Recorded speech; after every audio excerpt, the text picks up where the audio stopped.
The evening sun painted the Montana sky in shades of amber and rose as Clara Whitfield stirred the stew in her heavy iron pot.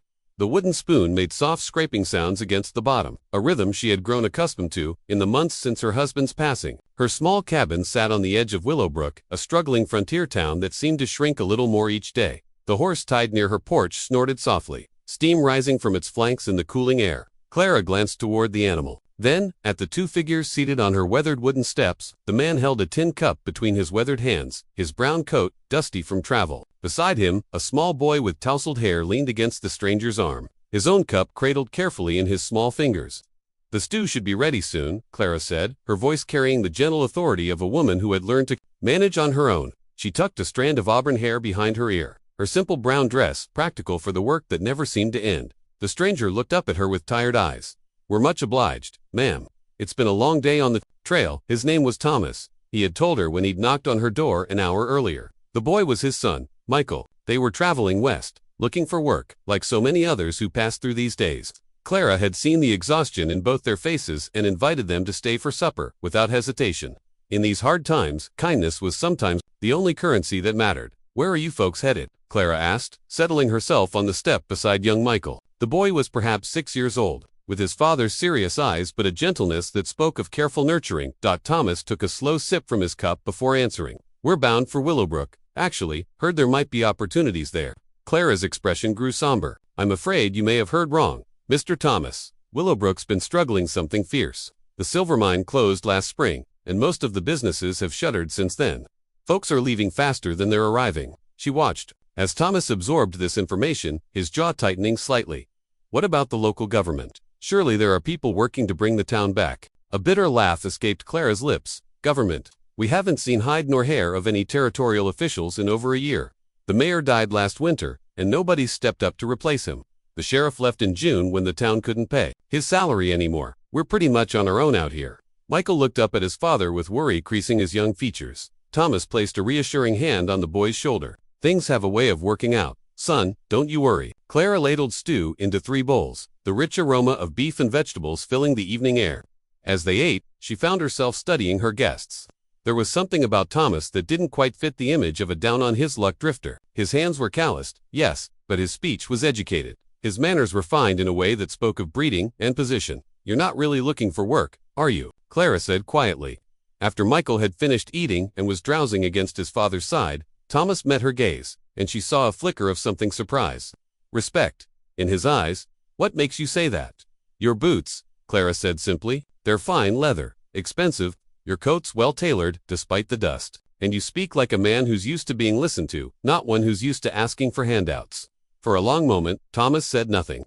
The only sounds were the distant lowing of cattle and the soft whisper of wind through the grass. Finally, he sighed and shifted slightly, careful not to wake his sleeping son. "You're very observant, Mrs. Whitfield." "It's Miss now," Clara corrected gently. "And when you're a widow living alone on the frontier, observation keeps you alive." Thomas nodded, understanding passing between them. "My name is Thomas Morrison, Governor Thomas Morrison. I was appointed by the territorial government to assess the situation in Willowbrook and determine what assistance might be provided to help the town survive." Clara's spoon paused halfway to her mouth. "Governor Morrison." She studied his face in the lamplight. "But why the secrecy? Why not announce yourself properly?" "Because," Thomas said, glancing down at his sleeping son, "I've learned that official visits tend to produce official responses. People tell governors what they think governors want to hear. But when you're just a drifter passing through, double quotes, he shrugged. People tell you the truth." The weight of this revelation settled over Clara like a heavy blanket. "And what truth have you learned about Willowbrook?" Thomas was quiet for a moment, his gaze fixed on the darkening horizon. "I've learned that it's a town worth saving, that there are people here, like you people, with strength and kindness and the will to keep going, even when everything seems lost. Those are the foundations any community needs to rebuild." Pretty words, Governor, but words don't bring back the mine, or the businesses, or the people who've already left. "No," Thomas agreed, "but they're a start. And I have more than words to offer." Over the next hour, as Michael slept peacefully between them, Thomas outlined his plans. Federal assistance for infrastructure improvements, tax incentives for new businesses, a territorial marshal to restore law and order, investment in agricultural development to diversify the local economy beyond mining. "It won't happen overnight," Thomas cautioned, "but Willowbrook doesn't have to die. Not if its people are willing to fight for it." Clara listened, hope and skepticism warring in her chest. Why should we believe you? How do we know you won't just disappear back to the territorial capital and forget all about us? Thomas lifted his sleeping son gently, cradling the boy against his chest. Because Michael and I aren't just passing through, Miss Whitfield, we're staying, at least until I'm satisfied that the changes I'm proposing have taken root. Staying here in Willowbrook if you'll have us. I know it's not much of a town right now, but Thomas looked around at the vast landscape, at Clara's humble but welcoming home, at the peaceful scene they had shared. Sometimes a place becomes home not because of what it is, but because of the people who make you feel like you belong. Clara felt tears prick her eyes. For months, she had felt so alone, so forgotten by a world that seemed to be moving on without her little town. Now here was a man a governor, no less saying that Willowbrook was worth saving, that she was worth staying for. There's a room above the general store, she said softly. Old Pete, who owned it, headed back east last month, but the building's still sound. You and Michael could stay there while you do whatever it is governors do. Thomas smiled, the expression transforming his weathered face.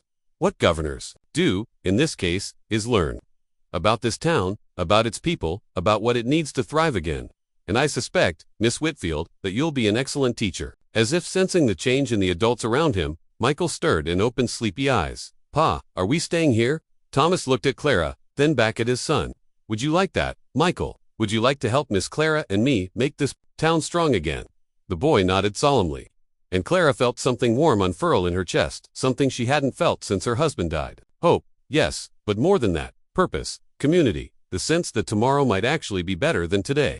Well then, Clara said, standing and brushing off her skirts. I suppose we'd better get you to settled. Tomorrow's going to be a busy day. As the three of them walked toward town under a canopy of stars, Clara reflected on the strange turns life could take. She had offered shelter to a stranger and his child, thinking she was performing a simple act of kindness. Instead, she had welcomed home the very person who might save everything she held dear. Sometimes, Clara thought, the most important arrivals come quietly, without fanfare or announcement. Sometimes salvation walks up to your door in dusty boots, carrying a sleeping child, and all it asks for is a bowl of stew and a place to rest on. And sometimes, that's exactly enough.